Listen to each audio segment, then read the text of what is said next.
Murder mindfully season 2 Netflix లో stream అవుతుంది. Season 1 అప్పుడు మన ఛానల్ లేదు. సో డెఫినెట్లీ నా ఎక్స్పీరియన్స్ షేర్ చేస్తాను. బేసికలీ ఒక suspense thriller drama. First season చూడకుండా చూసారంటే ఏం అర్థం కాదు. నా వరకు నాకు చాలా నచ్చింది. One of the best series అని చెప్తాను. టోటల్ 8 ఎపిసోడ్స్ ఉంటాయి. ఈచ్ ఎపిసోడ్ రన్ టైం వచ్చేసి 30 to 40 minutes ఉంటుంది. మరి నాకు ఈ సిరీస్ ఓవరాల్ గా ఎలా అనిపించింది అంటే సీజన్ 2 నాకైతే నచ్చింది. ఈ సీజన్ అయితే చేశారు కానీ డిఫరెంట్ గా ట్రై చేశారు. ఆ డిఫరెన్స్ కూడా నాకైతే వర్కౌట్ అయింది. యాక్చువల్లీ సీజన్ 1 లో సిరీస్ కి మర్డర్ మైండ్ఫుల్లీ అన్న కాన్సెప్ట్ ని చాలా యూనిక్ వేలో ప్రజెంట్ చేశారు. ఆ హీరో మెడిటేట్ చేయడం అనేది ఎక్కువగా తనతో తానే మాట్లాడుకోవడం, కొన్ని పనులు క్రియేట్ చేయడం, వాయిస్ ఓవర్ ఇస్తూ ఉంటారు, మనతో మాట్లాడుతూ ఉంటారు. ఫోర్త్ వాల్ బ్రేక్ ఉంటుంది. ఆ మర్డర్ మైండ్ఫుల్లీ అన్న కాన్సెప్ట్ కి ఫుల్ గా న్యాయం చేశారు.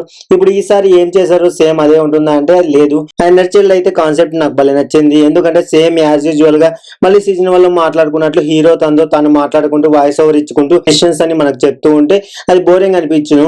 సో ఈసారి దాంతో పాటు క్రియేషన్ ఉంటుంది. దాంతో పాటు కూడా చైల్డ్ అనే కాన్సెప్ట్ ని తీసుకొచ్చి యూనిక్ వేలో ప్రజెంట్ చేశారు. మళ్ళీ కొత్తగా అది బాగా నచ్చింది. అండ్ ఈ సిరీస్ లో మీకు ఎక్కువగా డార్క్ కామెడీ అయితే ఉంటుంది. చాలా దారుణమైన సీక్వెన్స్ ని కూడా వీళ్ళు కామెడీగా డీల్ చేస్తూ ఉంటారు. ఎక్కడ కూడా అన్వాంటెడ్ డ్రామా ఏది పెట్టుకోలేదు. లైక్ ఓవర్ స్ట్రెచ్ చేయడం కానీ, సీజన్ 1 హిట్ అయింది కదా అని చెప్పేసి సీజన్ 2 లో ఇంకా భారీగా ఏదో ఒకటి ఇరికించేద్దాం అన్నట్టుగా ఏం ట్రై చేయలేదు. Just 30 minutes average run time తో ముగించేశారు. ప్రతి ఎపిసోడ్ కూడా సో క్రిస్పీగా ఉంటుంది. చాలా త్వరగా కూడా కంప్లీట్ చేయొచ్చు. పెద్ద ఎక్కువ టైం తీసుకోరు కానీ సో దాని పరంగా కూడా వర్కౌట్ అయింది.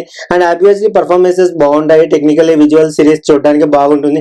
అండ్ మెయిన్ గా డ్రామా మొత్తం సిరీస్ అంతా కూడా మీకు యాక్షన్ ఏముండదు, ఇన్వెస్టిగేషన్ లుక్ కూడా ఏముండదు, కామెడీ డ్రామా అంతే.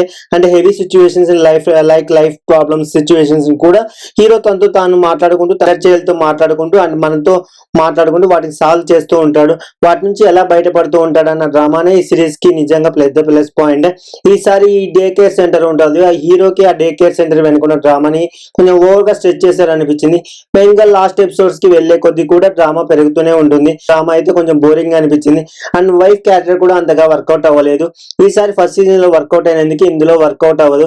అండ్ అలాగే ఈసారి కొంచెం డార్క్ కామెడీ కూడా తగ్గింది. ఆ కామెడీ ఇంకొంచెం ఎక్కువగా పెట్టి ఉంటే బాగుండు అనిపించింది. బట్ ఓవరాల్ గా సిరీస్ అయితే నాకు నచ్చింది. సో ఇన్నర్ చైల్డ్ అనే కాన్సెప్ట్ తీసుకురావడం వల్ల నాకు వర్కౌట్ అయింది. సీజన్ 1 చూడకపోతే సీజన్ 1 ఖచ్చితంగా ట్రై చేయండి. అది చూస్తేనే ఈ సీజన్ 2 అనేది అర్థమవుతుంది. కంటిన్యూస్ స్టోరీ అనమాట. లేదంటే అవాయిడ్ చేసేయచ్చు. సిరీస్ అయితే ఫ్యామిలీతో వాచబుల్ కదా, అడల్ట్ కంటెంట్ ఉంటుంది. ఆల్రెడీ చూసింటే మీ ఒపీనియన్ కామెంట్ చేయండి. వీడియో నచ్చితే లైక్ చేయండి. That's it guys. Thank you for watching. Please subscribe my channel.